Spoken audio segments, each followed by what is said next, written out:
Hello दोस्तों, आप जब इस वीडियो को देख रहे हैं तो ये साल का लास्ट दिन है। आज 31 दिसंबर है और साल है 2025। अब इसके बाद जब आपको वीडियो मिलेगी तो साल होगा 2026 और पहली तारीख। मैं इस वीडियो को जल्दी रिकॉर्ड कर रहा हूँ तो जल्दी एडिट कर पोस्ट कर दूँगा, क्योंकि मैं चाहता हूँ ये वीडियो आपको साल के पहले दिन में ही मिले। और अगर आपको ये मिल रही है तो आप बहुत खुशकिस्मत हैं कि आपको वीडियो मिल रही है। तो आप लकी हैं। इस वीडियो को ज़रूर देखना और पूरा देखना।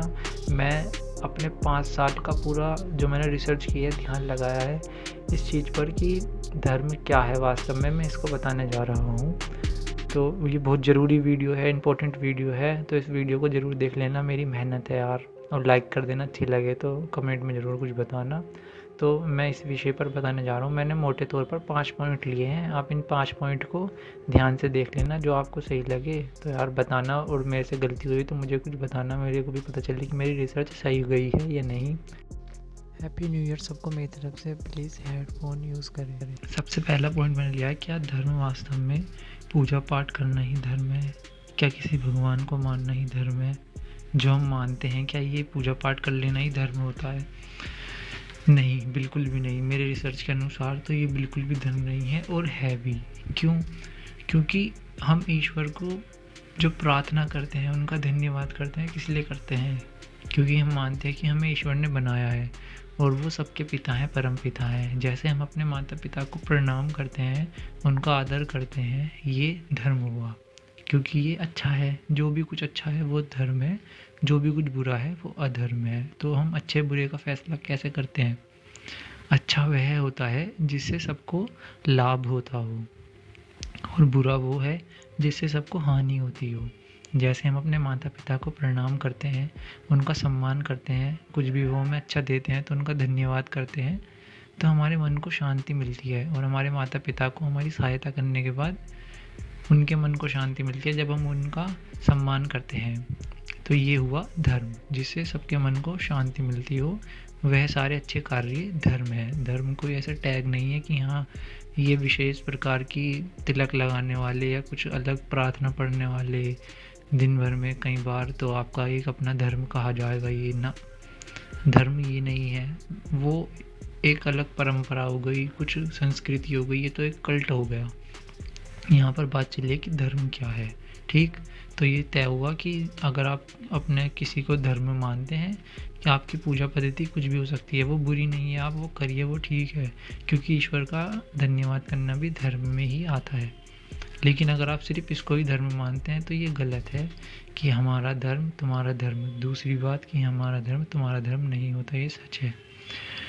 फिर पॉइंट नंबर 2 है, क्या धर्म बांधता है? क्या ये बंधन है? तो इसका उत्तर है नहीं। जो भी आपको बांधता हो, जैसे आपने कुछ रीति रिवाज बना दिए और आप उनसे बंधे हुए हैं और आप मानते हैं कि यही धर्म है, वहाँ से आपको बाहर नहीं निकलने दिया जाता, तो ये बिल्कुल भी धर्म नहीं है। क्योंकि बंधना धर्म नहीं होता, आज़ादी धर्म होती है। बंधना तो बंधन होता है, रिश्ते होते हैं। तो जो भी आपको बांधता हो और नियमों में ज़्यादा बांध कर रखता हो तो वो धर्म नहीं हो सकता। हाँ, वो नियम सबके कल्याण के लिए होने चाहिए तो वो धर्म हो सकते हैं, लेकिन वो भी नियम आपको अपने विचार से सोच समझ कर लेने हैं कि ये सही है या नहीं। यदि किसी ने कोई नियम बता दिया कि आपको जीवन में लहसुन नहीं खाना, प्याज नहीं खाना, तो आप देखो, रिसर्च करो, समझो, अपने आत्मचिंतन करो और समझो कि वो क्यों मना किया जा रहा है। तब देखो कि ये सही है या नहीं। वास्तव में तो धर्म अधर्म जैसा कुछ होता नहीं। यदि आपके कार्य से सबको समस्या हो रही है तो वह अधर्म है, और जो आपके कार्य से सबको सुख हो रहा है और आपको भी सुख मिल रहा है तो वो धर्म है। यही श्री कृष्ण ने भगवद गीता में भी कहा है। चलिए तीसरा पॉइंट देखते हैं, अधर्म से धर्म तक। वही जो मैंने अभी पहले बताया, धर्म और अधर्म क्या है? वही है, जिससे सबको तकलीफ होती हो, दुख होता हो, वो अधर्म है, और जिससे सबको सुख होता हो वो धर्म है। वास्तव में धर्म अधर्म जैसा ऐसा कुछ नहीं कि आप कुछ अलग पूजा पाठ पद्धति करते हैं या आपका ईश्वर का देखने का नज़रिया अलग है, कुछ नहीं। सब आप अलग तरीके से ईश्वर समझते हैं। कुछ कोई किसी और को ईश्वर समझता है और आप लड़ रहे हैं, अलग अलग बटे हुए हैं। तो ये तो मेरा धर्म तेरा धर्म, वास्तव में धर्म मेरा तेरा जैसा होता ही नहीं। धर्म एक ही है जो मैंने बताया है। नंबर पॉइंट 4, पाप पुण्य क्या है? पाप पुण्य भी वही है। यदि आपके कार्य से किसी को कष्ट हो रहा है तो वह पाप है, और आपके कार्य से किसी को सुख मिल रहा है तो वह पुण्य है। किसी की सहायता हो रही है तो वह पुण्य है, और दुख हो रहा है तो पाप है।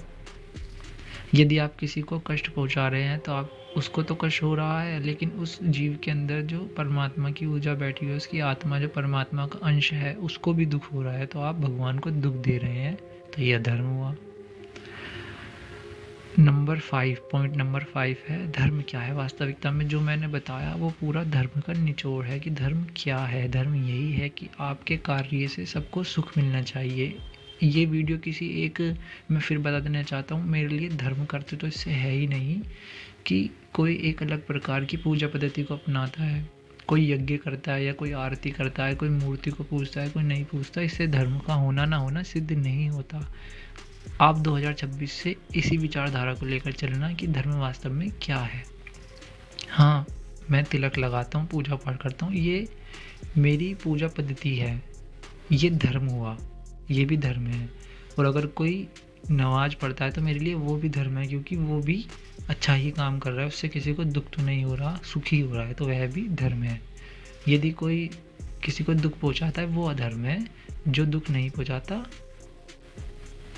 वो धर्म है। बस सिंपल सी इतनी बात है, इसको क्लियर कट करके समझा देता हूँ, यही है धर्म। और ये कहने में तो बहुत आसान लग रहा है यार, ये तो बहुत सिंपल तरीके से समझा दिया इसने। नहीं, मुझे पूरे 5 साल लगे हैं इस चीज़ को समझने में। मैंने सही से रिसर्च करी है सभी धर्मों के ऊपर और समझने का प्रयास किया है वास्तव में क्या है। अब आपके यहाँ जो भी मान्यता, जो भी कुछ मानी जाता हो, अगर उससे किसी को कष्ट होता है तो वह अधर्म है, और नहीं होता तो वह धर्म है। यदि आप मेरी बात से सहमत हैं तो 2026 से आप इसको ही अपना धर्म मानकर चलना कि आपके कार्यों से यदि किसी को कष्ट होता है तो वह अधर्म है, और सुख पहुँचता है तो वह धर्म है। आप इसी को मानकर चलेंगे। मुझसे प्रॉमिस कीजिए, कमेंट बॉक्स में ज़रूर बताइएगा अगर मुझसे कुछ गलती हुई है तो मैं उसके लिए क्षमा मांगता हूँ अभी से। जय हिंद, जय श्री राम।